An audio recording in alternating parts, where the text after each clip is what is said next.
to another vlog. So ayun, so for today's video mga sis, nandito tayo sa Contour Aesthetic. Actually, paakit lang tayo sa Contour Aesthetic mga sis. And for today's video mga sis, tatanggalin na natin yung ating chismis sa ating noo. Dahil ang dami na nagsabi, bakit ganyan, gano'n. At parang nabubulok na siya. Dahil ang dami na rin nagsasabi sa akin na ipaayos ko na rin siya. And dami na nakakapansin, parang may bukol, parang mayroong itim, parang may ganyan, parang nabubulok. Video is, papatunaw ko muna yung aking fillers sa noo o mga sis. So as you can see, ayan, yung ating noo, nabubulok daw ang ating pera. Pero ngayon, solusyonan na natin siya mga sis. And mapatunaw na natin siya kay Doc Justin or Marcia Project mga sis. So let's go na sa taas at puntahan natin si Doc. Actually 3 yung ating usapan pero parang 4 na yata kasi traffic ma. So ayan, tunawin na natin. Usually pag ang eksena namin ngayon, tunaw lang tapos after ilang araw or 1 week, dun na. Ang tawag dito, lalagyan na ulit ng Doc ng fillers para ayoko na kasi yung hindi na ako sanay ng flat na. So makikita natin kung babalik sa normal. So, hello! Hello po! Welcome to Contour Aesthetic mga sis! Andyan. Inform ko muna. Go. Ha? Dito tayo sa Contour Aesthetic mga sis. So waiting na lang tayo para sa ating duty. So ayun, waiting na lang tayo mga sis. And actually, di naman ako kinakabahan kasi nga sanay na sa mga tusok-tusok.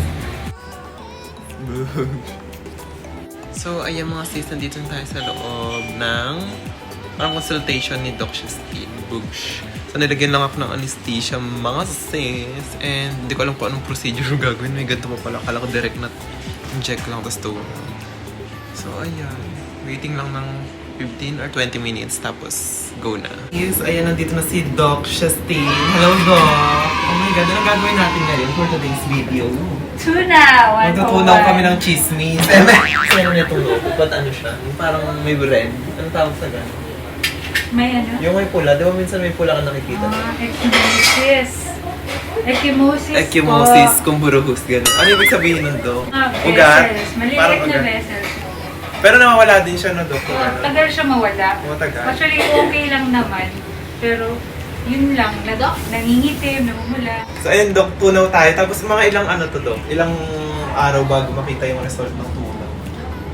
Ako, I advise 1 week kung magtutunaw man lang tayo ng fillers.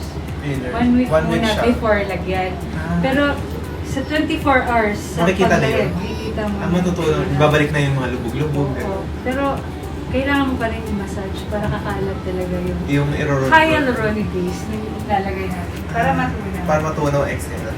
Meron pala siya. Mabilisan lang po ng Doc yung mga ganyan. Natry ko nga yung iba kong pasyente na yung namimilit na magpalagay. After? ng filler. Hindi, namimilit na magpalagay ng fillers kahit may implant. Pwede Nag-advise ba ako yun? sila na hindi. Pero, kung iba, Makulit? kulit. Magsasign lang ng waiver. Pinasign ko lang waiver. If ever, Pero pwede yung Doc yung gano'n. Implant Oo, sa filler. pwede naman. Pero, may waiver ako if ever May mag-reject mangyari, oo. yung forehead implant nila. Implant. Wala na ako dun. No. Pag matigas yung ulo, pinipili.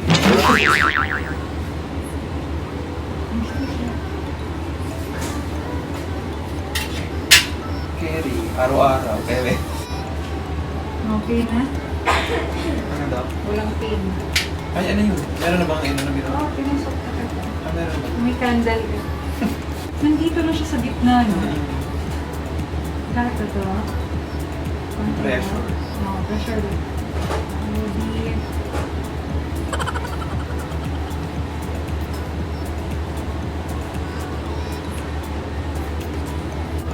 Pag magtunaw tayo, hindi lang to isang session. Actually, madaming session to. Pero, if ever natunaw naman siya lahat sa first session mo, may certi Wala ka. pa na yun. Okay na. Pero kung pansin mo, meron pang naiiwan, you can do it again. Dito ka lang talaga nilagyan? Wala na sa side? Dati daw ko alam ko meron yung ibabaw eh. Pero mas marami sa ano. Simple. Center. Kasi ang laki talaga ng lubog ko. Hindi, wala ka, hindi ka nasaktan. May pressure lang. Okay na daw. That's all. Okay na yun? Kasi massage na natin, pakakalat. Pressure lang palagi ito raramdaman. Ayan ang hiwagang ano. Vibrating kineme. Alam niyo ba nung nilabian ako ni Doc? Ayun tawag Doc, yung Barbie lips. Barbie lips natin. Yun yung parang di ko masyadong naano yung anesthesia dahil dito sa ganito. Technique ba yun? Daming vibrator sa Vibrator. Pag mas malaking Doc na vibrator, mas hindi mararamdaman.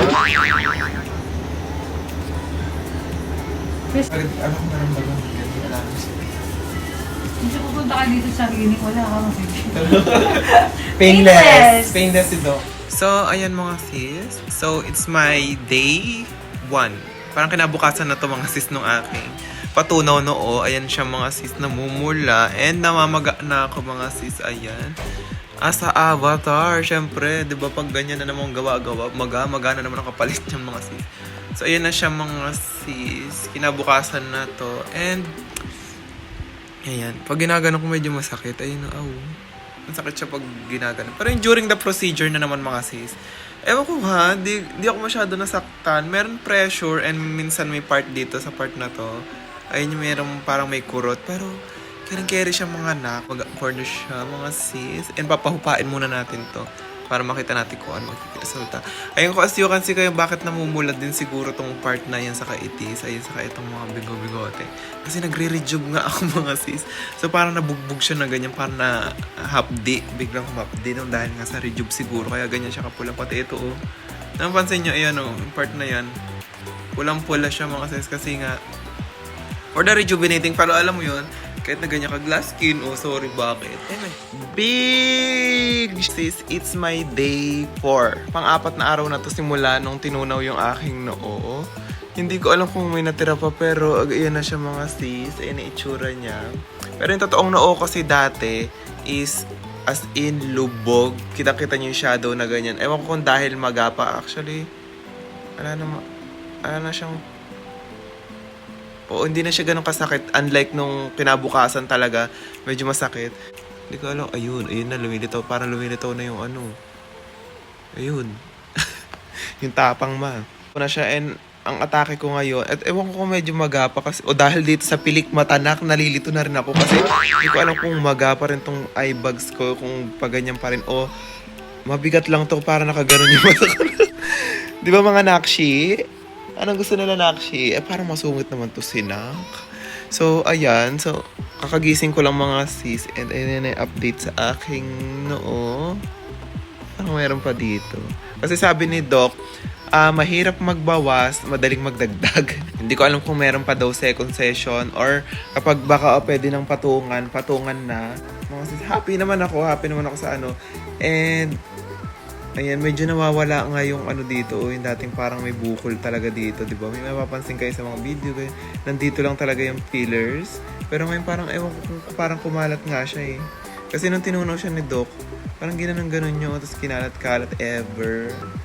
So, ayun, siguro papahupain ko pa to ng at least parang mga 1 week pa. Or gusto ko totally healed para, alam mo yon, pasabog na pag nilagyan ni Doc ng fillers. Kung anong feeling ko pag tinutunaw yung noo, ganyan yung eksena. Actually, nagulat ako. Akala ko kasi ang procedure lang talaga mga sis is, akala ko ang pagtunaw kasi nakikita ko sa YouTube, nanood ako kung paano tunawin yung fillers. Parang, kasabagay kasi sa labi na panood ko, inject, tapos ayun lang, tapos na. Ang hindi ko alam kay Doc pala is parang binarby forehead na rin ako mga anak. Siya dito, nagbutas, tapos ganon na rin niya Kaya parang naloka ko, parang ganun pala eksena. Akala ko, dito lang, injikan lang ni Doc ng ganyan, tapos tutunawin, ganun. Pero ang ginawa kasi ni Doc, parang niyang dinirain. Di ba ganun ng ganyan, tapos inangat-angat niya para may lumabas-labas dito. So, ganun yung naging eksena. May pain ako nararamdaman, siguro mga 3 out of 10. Hindi ako makikipagplastikan na wala talaga as in na mararamdaman na. Meron kang mararamdaman mga sis. Lalo na kasi yung ginawa sa akin ni Doc is topical anesthesia. Ay lang siya, anesthesia dito isa. Tapos, hindi niya ako nerve block kasi nga tunaw lang naman eksena. Ganyan. Nararamdaman ko siya may parang mapupunit. Dito medyo may nararamdaman ako sa mga sentido, parang bugs. Pero carry parang magugulat ka lang, parang pressure. Ganon. I don't feel like any pressure right now. Kaya mararamdaman niya sa kanya. Pero ang gaan ng kamay ni Doc, promise. Gawa sa kanya, actually, lahat ng gusto niyong pagawa, meron sa clinic ni Doc Bogeng. muka, katawan, all in na kasi marami silang doktor doon mga sis. Si Doc kasi, kaya nakilala ko si Doc dahil sa mga fillers, crotch up. Ayan, di ba ito na yung crotch up natin. Ang ganda na, nakakangiti na ako. Ayun. For the gummy smile na naman. Pero ang ganda. Naka-shape yung aking lips. Ang bongga na ako. I love it. I'm leaving. Thank you so much, Doc Justin. For my lips. I love it. Pero sabi ni Doc, ipa-fillers. So, pero parang, carry pa ba? Parang carry na nga yung ganyan lang. Ang lip fillers. Ayun, nag-away na naman ang dalawang nakshi. Fillers, threads, waxy eye, double eyelids, tama pa ba dito, bleplasty, upper and lower. Tapos may nose, rhinoplasty, Barbie forehead. Sabi kay Doc, PM kayo sa kanilang page. Itong contour aesthetic mga sis, ayan, PM kayo dyan. Kung gusto nyo magpagawa-gawa ng mga eksena. And nasa magandang kamay kayo, promise mga sis, kapag umatak kayo kay Doc. Buong buo yung lashes natin for today's video na. Kayo na pa ako. Oh my God, sino ka dyan? Pagkagising mo parang, oh my God, who is she? Yun, ayan o. Ayan. Matapang na. Itong pinakamatapang sa lahat, ayan o. Di ba, Iking? Ayan o. Pinakamatapang to eh. No, Hermes. Huwag mo na lang pansinin yan. Oh, ayun. Oh. Ayan, ganyan yan. Inaaway ka, nak. Hermes. Inaaway ang na Hermes yan eh. Oh, ayun. Yung ang sungit oh. Titignan niya lang si Hermes niyan. Ayun. Ayan, ang sungit. Oh my God, sino siya doon? Emily. Mga sis, 1 week. Ay, hindi. Oo, naka 1 week na pala tong ating noo. Ayan. Kakagising na naman ng akala. Siyempre, for the update, kapag nagigising ka na. Sa kung yung napansinin yung buhok ko kasi pang 3 days ko nang hindi nababanaw. Na yung ating forehead for today's video. Pak! Ayan na, bumabalik na yung ating tunaw na. Ayan o, nakawang ka pa ako na yung buto na naman. Meron pang very, very light lang. Ayan, may mga parang malambot pa. Pero, ayan eh, buto na eh. Tapang na naman oh. Pak, sila pa dun. Laro. So, by-schedule kasi ang eksena nito. Kaya mag-PM na kayo sa Contour Aesthetic mga sis. Para ma-schedule kayo. And malalaman nyo kung anong oras. Kung anong araw kayo aatak doon. So, ganun yung mga eksena kayo doon. Ayun, update lang ako sa inyo mga sis. And syempre, iba-vlog ko pa rin yun pag nilagyan ako ng fillers ni Doc. Para makita nyo kung ano yung difference noong dati ko sa kanong ngayon. Oo. Nag-enjoy kayo mga sis, don't forget subscribe, like, and share, and mga me. See you to my next video. Bye!